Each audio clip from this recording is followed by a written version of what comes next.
Okay, part 2 na ito. Part 2 na. Yun yung sabi ko na marami naglait sa akin noon. Mga taon na nakaraan na hindi daw ako marunong mag-English. Tagal ko na daw dito sa Canada, hindi ako marunong mag-English. Yun. Yun nga, dapat hindi kayo maghuhusga ng ganyan. Kasi hindi nyo alam kung anong mangyari sa inyo. Maswerte kayo, wala kayong problema, wala kayong kasi sakit. Kaya salamat nyo yan. Huwag kayo maghusga dahil masama yung tulad ko, maraming naghihusga sa akin. Hindi ko na mabilang. Minsan na-message sa akin. Ako, linalait. Na ang tagal ko na daw dito sa Canada. Hindi daw ako marunong mag-English. Hindi nila alam. Kahit ako, hindi ko alam. Yun nga na may tumor ay yung ulo ko. Dalawa. Ang isa, nakuha na. Last year. 2024. Yan. 2 years na nakaraan. Pero pinagtitingnan pa nga ang nag-CT scan para makita kung lumalaki. Pag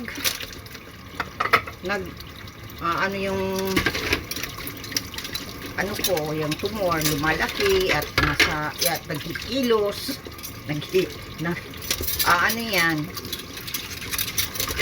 lumalakad. Lumalakad. Tinatawa-tawa ko na lang.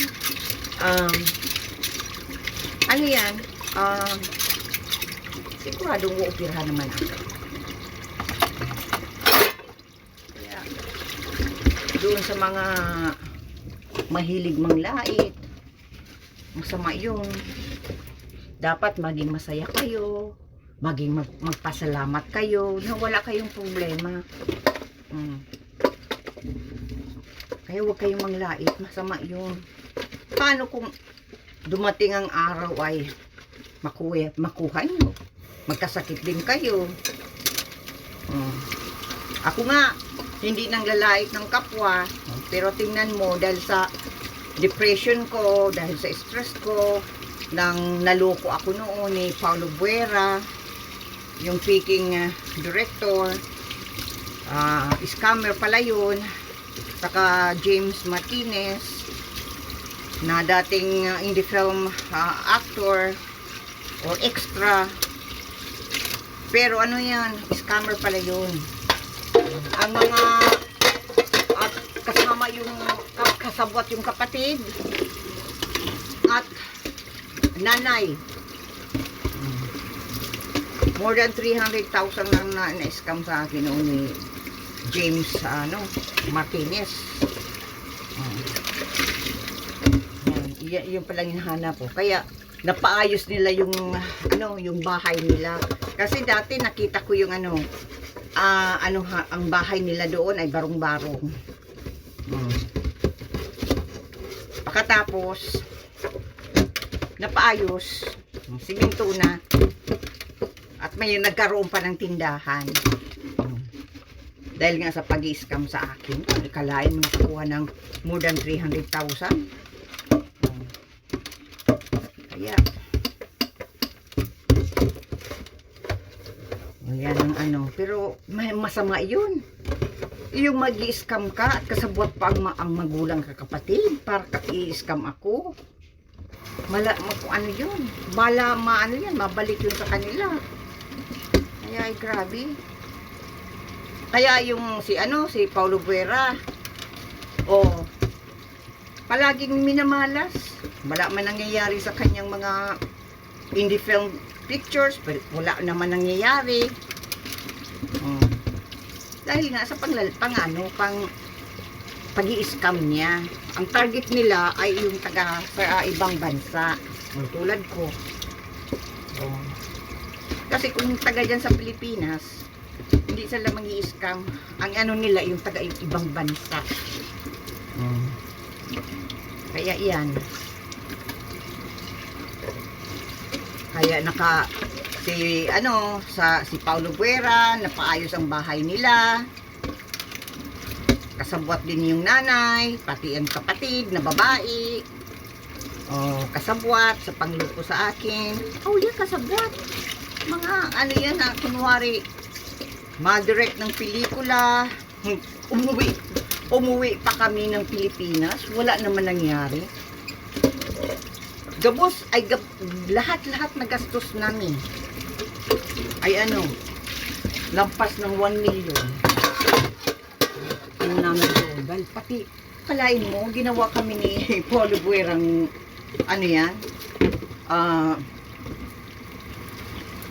gatasan. Pag yung tirahan nasa pangalan niya, pero kami nagbabayad doon sa kundo.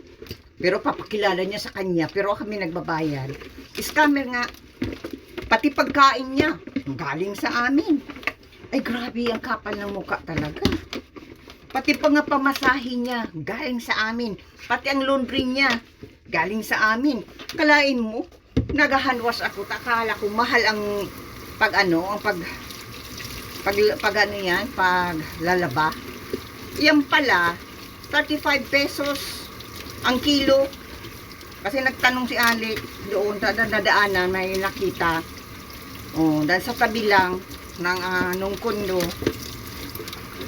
35 pala pesos. Ay pero ang niya, 350 ang paglaba galing sa amin. Alam mo, kinikupitan kami. Grabe. Kaya pala ayaw niya ng resibo para walang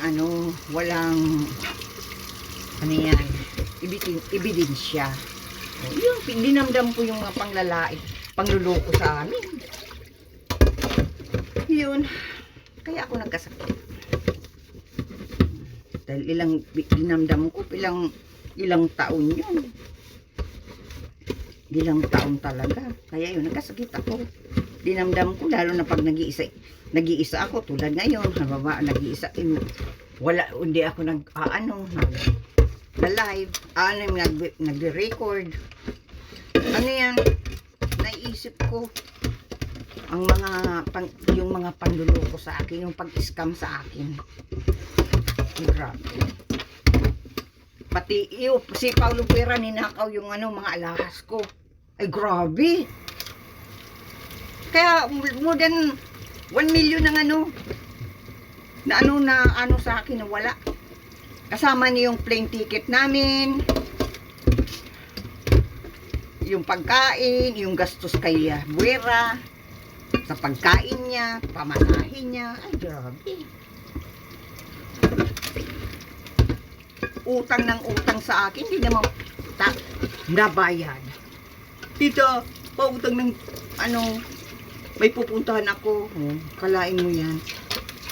Kung daw, career ng mga anak ko. Ako naman, naniwala, ay di ko akalain na scammer pala. Kalain mo, may kutsyon siya. Tapos, kami nakahiga kami sa sahig. Oh my God! Ang mga anak ko, hindi pa nakatulog sa sahig.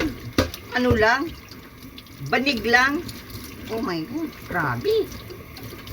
Wala pang unan. Grabe talaga. Grabe ginawa ni Paulo Buera talaga. Pero nag-iyak-iyak pa. Ako daw nag-scam sa kanya. Payak-iyak, may nakakausap niya. Yung mga kakilala ko, kinakausap. Yun, payak-iyak. At sinabi pa na ginapang ko raw. Sino naman mag-ano sa kanya, gagapang. Ay, sa sa itsura lang ni Buera, wala lang sa itsura ni Alec. Saka mataas si Alec, ay siya halos ilang ano sa akin. Tapos magapang ako sa kanya, grabe. Nagdi-daydreaming. Di ba siya bading? 100% na bading? Oh my God. Tala, sinisiraan nga ako. Sinira talaga ang pagkatao ko. Ay, siyempre, mahusay mag-iyak talaga. Oh, yung nakausap niya, siniraan ako doon, ay nag-iyak-iyak. Oh, na ginapang ko raw. Sabi nga sa akin noon, ay linisin mo ang pangalan mo at sirang-sira na. Oh, siyempre, pampaniwalaan yun, yung mga nakakausap niya. Ay, hindi nila alam na scammer si Paulo Buera, Aristotle E. Buera. Kaya nga wala naman nangyayari sa kanyang showbiz dahil scammer siya. Ano lang, pinapaano niya lang sa makakilalang mga taga-ibang bansa na kunwari ay ma-shooting o yan, ma-produce ng pelikula. Pagkatapos, ninanakaw ang pera. Yan ang ginawa sa akin. Kasi meron na siyang ginawa na foreigner. Binaliktad niya. Ang sabi niyo daw, foreigner, hininakaw yung budget. Ninakaw daw ng foreigner yung budget. Tumakas daw. Yung daw foreigner na galing sa States, ninakaw daw yung budget ng indie film. Imposible. Ay talagang maniniwala ang taong hindi siya kilala. Kaya paano naman nanakawin ng foreigner ng pelikula. Yun daw yung pelikula ninakaw daw.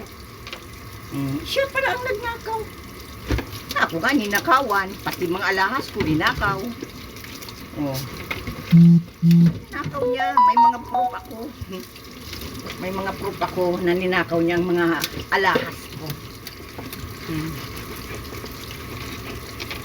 Nakano na yan sa file sa sa pulis na ninakaw niya yung ko, saka kami, iniskam kami. Kaya lang din naman ako makakauwi. Kaya yan. Kaya ay grabe. Grabe. Dadaanan naman yan ng mga kamalasan. Kasi siyempre pag nag-scam ka ng tao, akalain mo, nagbiyahe kami galing Canada. Pagdating sa Canada, wala naman yung palang budget. Ninakaw. Oh my God, nagastusan kami, grabe. Pati ang kondo, kami ang nagbabayad. Pati pagkain niya, kami nagbabayad. Mga hiram-hiram. Pero hindi na.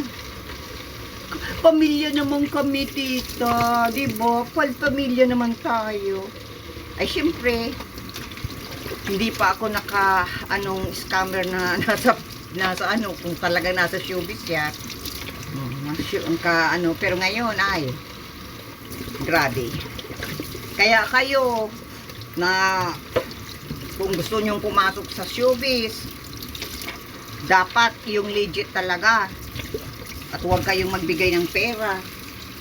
Huwag kayong gumaya sa akin. Mahirap na kung pirahan lang kayo. Kaya at kung ano pang gawin sa inyo. Kaya huwag kayong magbigay ng pera. At kayo sa totoong yung yan, nasa pelikula talaga. Huwag kayong basta maniniwala tulad nangyari sa akin. Tiwala agad. Kalain mo nangyari sa akin. Na-scam. Galing pa kami dito sa Canada para mag-shooting. Yung pala, yung budget ninakaw. Tingnan mo, pinirahan